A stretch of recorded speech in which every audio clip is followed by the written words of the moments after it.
Merci. La parole est à Aymeric Breillet pour 5 minutes.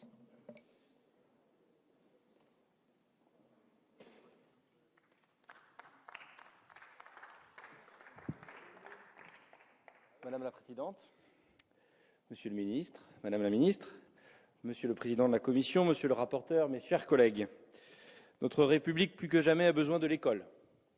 Notre école plus que jamais a besoin de la République. Les crises économiques successives, leurs conséquences sociales, la question de l'égalité des citoyens dans une période difficile, les débats relatifs à la laïcité, à la gestion de la dette publique, nous amènent à devoir nous interroger sur les réponses les plus efficientes à apporter. Plus structurellement, le monde dans lequel nous évoluons est sujet à de profondes évolutions. La nouvelle globalisation de notre économie et de nos échanges perturbe nos repères et semble conduire à un processus de déclin des grands récits et une prépondérance de l'expression des libertés individuelles sur toute autre chose.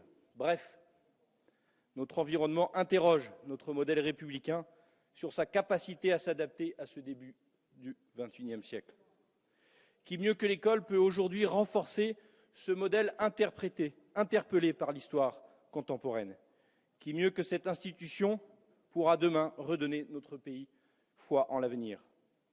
Bien évidemment, les failles de notre modèle n'ont pas épargné l'école. Ces dernières années ont notamment accentué ce sentiment de déclassement de l'institution et celles et ceux qui la font vivre. Plus profondément, la difficulté est réelle d'allier massification de l'enseignement, méritocratie républicaine et égalité des chances. La sortie sans diplôme de 150 000 jeunes par an, le doublement du nombre d'élèves en difficulté de lecture, l'apparition de difficultés chez les élèves dès le cours préparatoire sont des signaux d'alerte puissants et qui ne pouvaient qu'amener à une réaction proportionnée à la situation et aux attentes. Mais même si ces faits appelaient à une refondation, il faut ici saluer le choix de François Hollande de l'avoir imposé comme thème majeur de sa campagne et la volonté du gouvernement et de ses ministres d'engager sa mise en œuvre dans des conditions que l'on connaît difficiles dès le début de la législature. Redessiner un grand dessein national en redonnant de la valeur à l'école et en montrant le chemin aux futures générations imposait d'agir au plus tôt, là où les inégalités naissent, pour ne cesser ensuite de s'accroître. En choisissant d'agir au niveau de l'élémentaire, le gouvernement n'a pas seulement fait le bon choix de s'attaquer aux inégalités à la racine, il a inscrit également son action en référence à la communale, c'est-à-dire au lieu emblématique, symbolique de l'école pour tous, de l'école qui construit l'individu autant que le citoyen autant que le producteur.